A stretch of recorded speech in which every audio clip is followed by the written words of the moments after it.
Okay, good luck.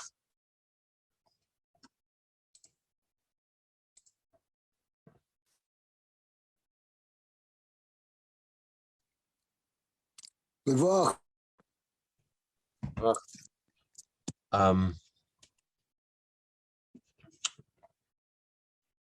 Second. All right. I wanted to dedicate our story tonight to Rabbi Yehuda's grandfather's Yahrtzeit. His name is Rabbi Ben Meir. Should be schus for his neshama and be good to better for you and your whole family, for all good b'sich Chal Yisrael. I don't know if you know Rabbi Yehuda, but today is also the Yahrtzeit of Rabbi Ovadia Yosef. It also was today, same Yahrtzeit as your grandfather. And I wanted to share a story. It was just recently published in the Kfar Chabad magazine. I heard some details of the story before, but never the entire story. And it was just published with all its details. Amazing story. Before I do, I just wanted to say something about Rabbi Ovadia and his connection to the Rebbe. That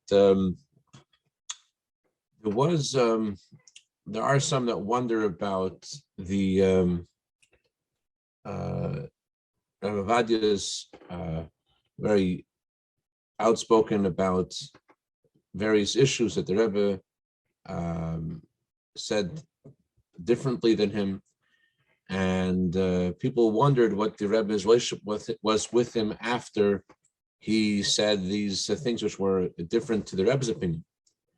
So I wanted to share that when the Rebbe would edit a talk for publication, the Rebbe never canceled the edit.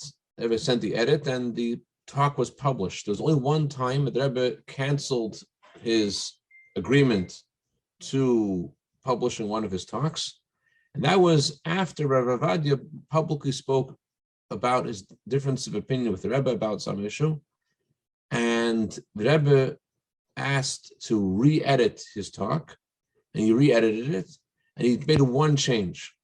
And the change was to include a source from Rabbi Ovadia in the teaching of the Rebbe. In other words, to me, it seemed like the Rebbe wanted to say maybe differences of opinion, but it doesn't mean that he is not a Golub Yisrael, he's not a Jewish leader, he's not a tzaddik. And that was the only change I ever made, was to add a source to his teachings in that particular talk. Anyway, so this is a story.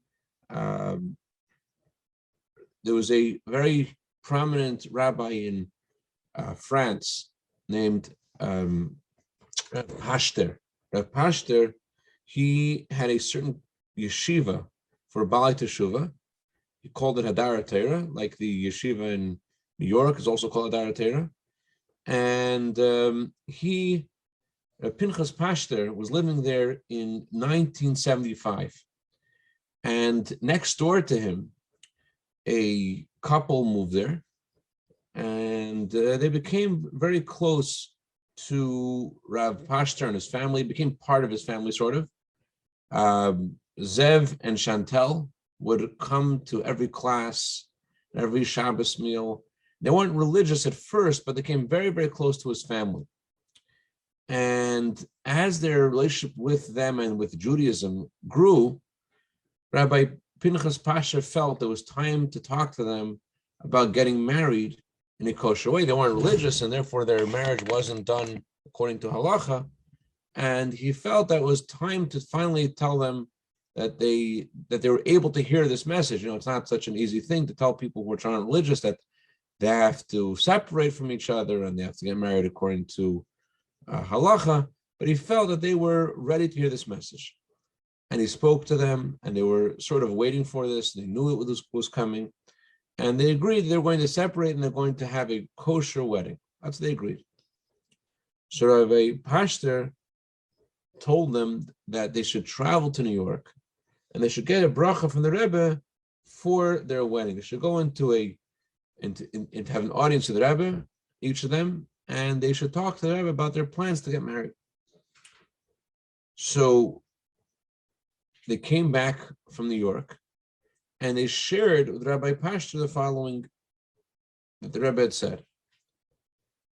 Rav Zev told the Rebbe, he told Rabbi Pashter, I told the Rebbe in French that my name is Zev Wolf ben Etelfreda, and I'm getting married with my Kala, whose name is Chantal. So Rebbe answered in French, it's worthwhile before you get married to find out about your yichus. Yichus means your lineage, meaning in general, whenever a marriage is made, the rabbi who's doing the wedding has to check to make sure that the groom and bride are allowed to be married. They have to check, first of all, the groom is Jewish and the bride is Jewish, and many other concerns halachically called yichus. So the Rebbe said they should ascertain before the marriage about your lineage. And when you get back to Paris, the Rebbe said, you should immediately get advice from a rabbi there. And then the Rebbe asked him, is the Kala here too? And he said, yes, she's here. She's going in separate.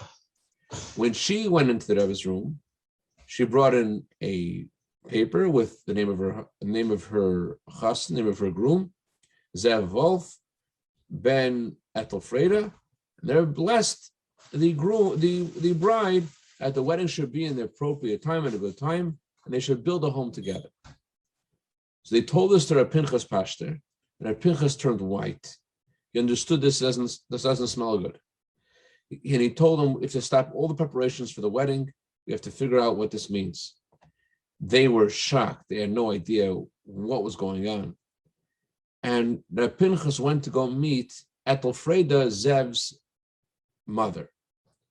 She said the truth. She said before World War II, she was married to a Jew whose name was Reuven, and she got divorced from him legally, but she didn't get a kosher divorce. She didn't get her get. She married another person, and she had a child with a second person, and then this person was the groom, Zev Wolf. So since she didn't get a kosher divorce from her first husband, so she's technically, halachically, she's still considered married to her first husband. And now her child is considered a mamzer. He's not considered able to get married according to Jewish law because he was born in a non-kosher way. She was married to her first husband, and she never got divorced. And now she was with a new man. Although she got legally divorced, she's still married to him according to halacha. She got married to another person, so that child is not considered a child born out of wedlock, and it's not considered it's a mamzer, not allowed to get married. So Reb Pinchas Pashter told this to the groom and the bride, and they were completely crushed. They can't get married, they can't live together. This was the Torah sank, and they had no idea what they should do. I mean, this was such a bombshell for them.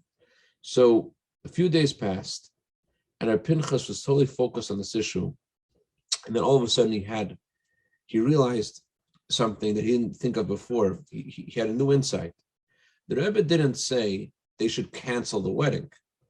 The Rebbe said they should consult with a rabbi there. And further, they also got a blessing for the wedding. The Rebbe told the Kala, the Rebbe told the bride, a blessing to get married in an auspicious hour. So the Rebbe never said to cancel the wedding. The Rebbe just said they should consult with a rabbi. And it seemed, on the contrary, that the Rebbe was not saying they shouldn't get married. They were saying that they should get married, but they have to verify that this marriage could be done in a kosher way. So Pinchas really tried very hard to find out a way that they could get married. Is there any halachic basis for them to get married? So he started investigating the original wedding. If the original wedding wasn't done in a kosher way, then it would come out that they were never really halachically married, and therefore she wouldn't need a divorce from her first husband. So he started to investigate. It was really hard to investigate because the first marriage took place before World War II, and the whole world changed. But he worked really hard, and he found the file of the Jewish court that had done the wedding, And he found the name of the rabbi, and he found the names of the witnesses. One of the witnesses, unfortunately, couldn't find either. I'm not sure if he survived the war or not. And the other witness, the second witness, he found who he was, and he met with him. And he spoke to this person, and he said to him, he asked him if he keeps Shabbos, because halachically, if you don't keep Shabbos, then you're not considered a witness. You can't be a witness for a wedding. And unlike in other areas in halacha, where a witness is just meant to prove something, in regards to a wedding, the witnesses themselves are called edei kiyum. Their presence is what makes the wedding a wedding. In other words, it's not that the witnesses prove that the wedding actually happened, but without witnesses, it's not considered a wedding. So if, let's say, a groom marries a bride and there are no witnesses, it's not considered a marriage at all. It's not just that no one knows about the wedding, but there isn't a wedding. The witnesses create the wedding. So in order for the witnesses to be witnesses, they have to be observant.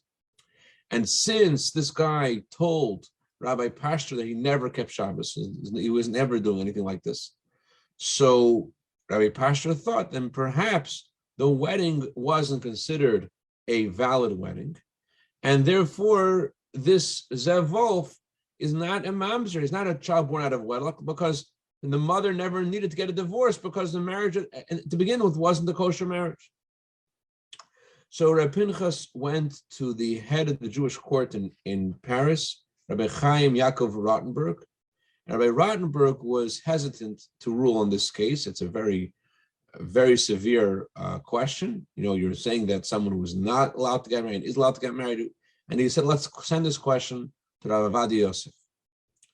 Rabbi Ovadia Yosef spent 2 months. I know people listening to the story think like, oh, it's very simple. If one of the witnesses isn't kosher, then that's it. And the wedding is not considered a wedding.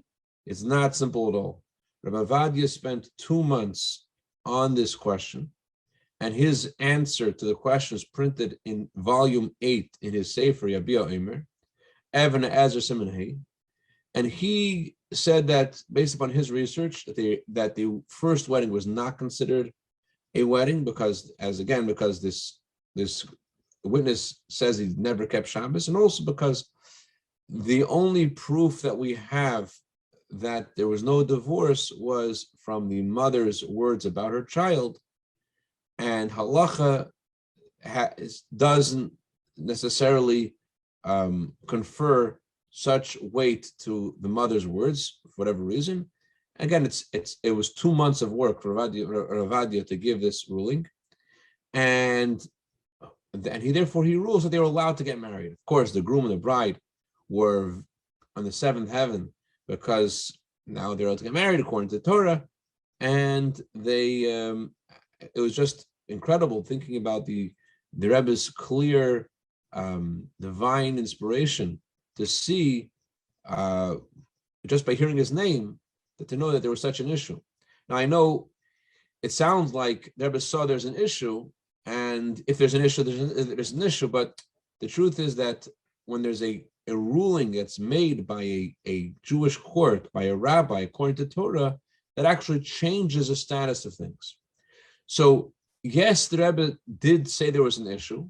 The Rebbe said you have to check out your lineage. On the other hand, once Rabbi Ovadia gave his ruling, the Rebbe apparently gave a blessing for the wedding. I say the word apparently because Rabbi Shneur Ashkenazi, who he remembers that his father did the wedding, and that his father told him that the Rebbe gave a blessing for the wedding. The Chassan and Kal themselves don't remember they don't have any direct response from the Rebbe about the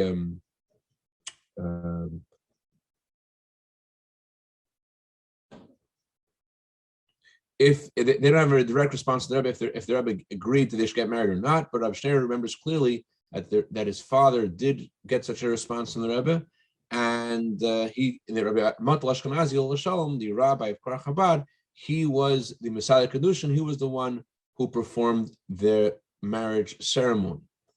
So there was an issue, but because of the ruling according to Torah that Ovadia made, that changed the status of the chassan. So previously, you could arguably say he was a mamzer. He was not able to get married.